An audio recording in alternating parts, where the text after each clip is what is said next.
they streets, do. that's what I'm saying. And even if they do, she has the streets. baby. You don't mean the industry. And it depends because Don't get to hire Joe. no, the Let me jump construction in. man. I don't.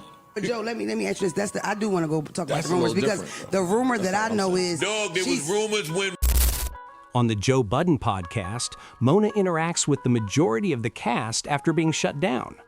Yes, exactly. She made fun of Parks and even Ice. I think we may have hit it all today, Mr. Joe. I think we's due to get up. Thinks that we done potted enough, Mr. Joe. I think we hit every topic we's could hit, Mr. Joe.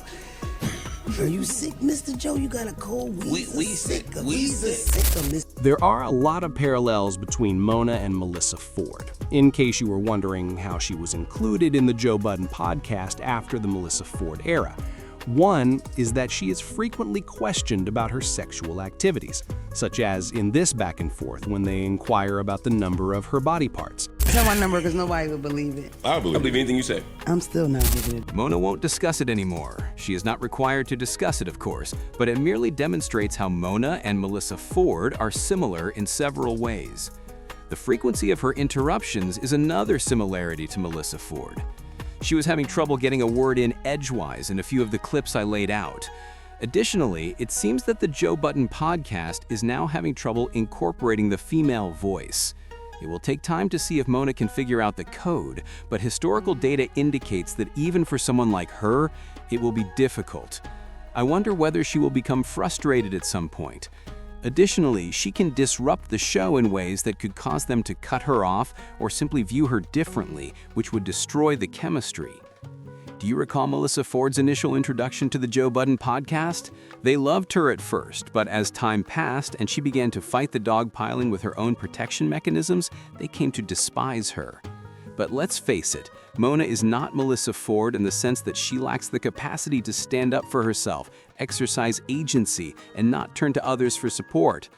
We'll see how that works out. Around minute 58, there was also an intriguing moment when Mona begins to speak up in favor of Derek Groves, a prisoner who broke out, and she kind of cracks her muffin. Figure out if he. I don't know if it's alleged he went to jail for it. Killed somebody. That was convicted. It was what I was saying, allegedly, boy. Somebody's brother, somebody's family member. You sit there and saying, "No, that two of them." Be right. This, in my opinion, was the first indication of communication between Ish and Mona since she joined the show. Mona's statement that free this person who just shot some people and had a murder case was correctly pointed out by Ish. It should be noted that when other people are being harmed, you cannot just tell them to leave the streets. However, Mona would check on this same subject with Mark Lamont Hill's help. For the dude that broke out, Facts, Mark. but the person, the good citizen that reports that crazy murder that we should be protected from, you call him a rat? Yeah, nigga.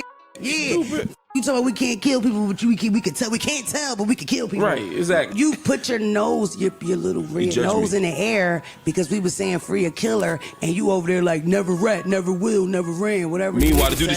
She was able to highlight the hypocrisy of claiming that people should be imprisoned for their actions, but it goes too far to report someone for the crimes they have committed. Following that, Mona subtly calls out Ice near the end of the program. Yes. That's you day got chicken one. new? He ain't never been new. I ain't get no They chicken. met in 3rd grade. Now, in that back and forth, Mona is emphasizing how Ice, having known Joe Budden for so long, kind of has child gloves on him anytime he does anything on the program. She's pointing out that since you've known Joe Budden your entire life, you've never been new to the show. Now, that isn't even accurate. Actually, that isn't true. Ice has never met Joe Budden in his life. He has known him for almost 15 years. However, the sentiment Mona is expressing has been established by a number of the show's cast members. Flip comes first.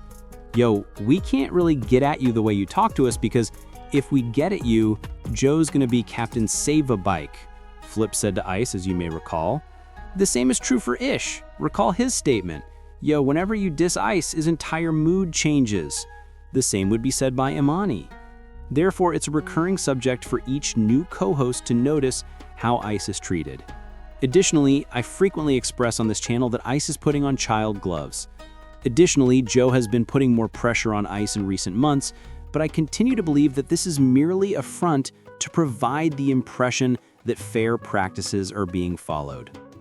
However, Please share your thoughts about Mona's inclusion in the program.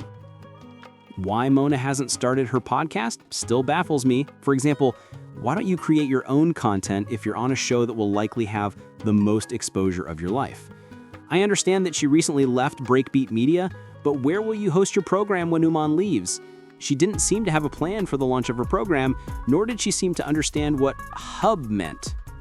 Because it's usually the Dude Cast episodes where you get to see, just Joe and Ice Parks and maybe like an extra person, I think Joe should have Mona appear in episodes where there aren't many co-hosts to see what he can do with her as she continues to fit into the show.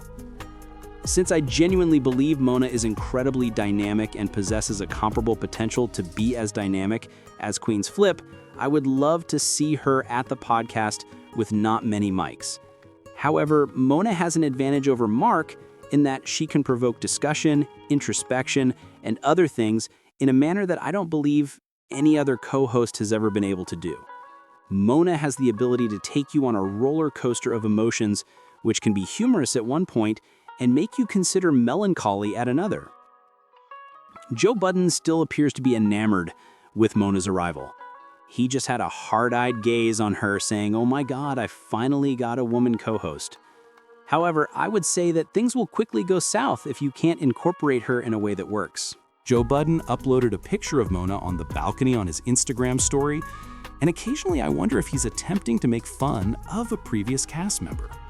I understand that would seem like a stretch, but I've never seen Joe Budden treat another co-host with such respect, and I wonder why.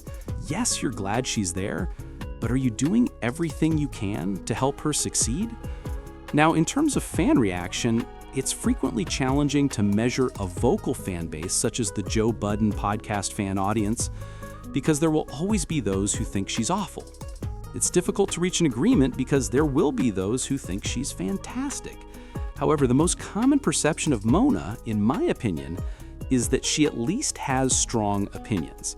And I believe Joe Budden has spent years looking for that. Additionally, there are claims that the Joe Budden podcast's YouTube views have decreased. Since I haven't confirmed it, I refer to it as rumors. I need to go see what's happening. And if you take another look, you might find that Joe's hires are excellent conversationalists, but aren't necessarily doing well in terms of attracting views. We still don't know if the audio numbers are increasing for the audio aspect of things, but only time will tell. After that, please share your thoughts in the comments section. Do you think Mona is having trouble fitting in? I believe she is, but we must keep in mind that there have only been a few episodes, so it will take some time to see if she finds it easier to express herself in the Joe Budden podcast realm.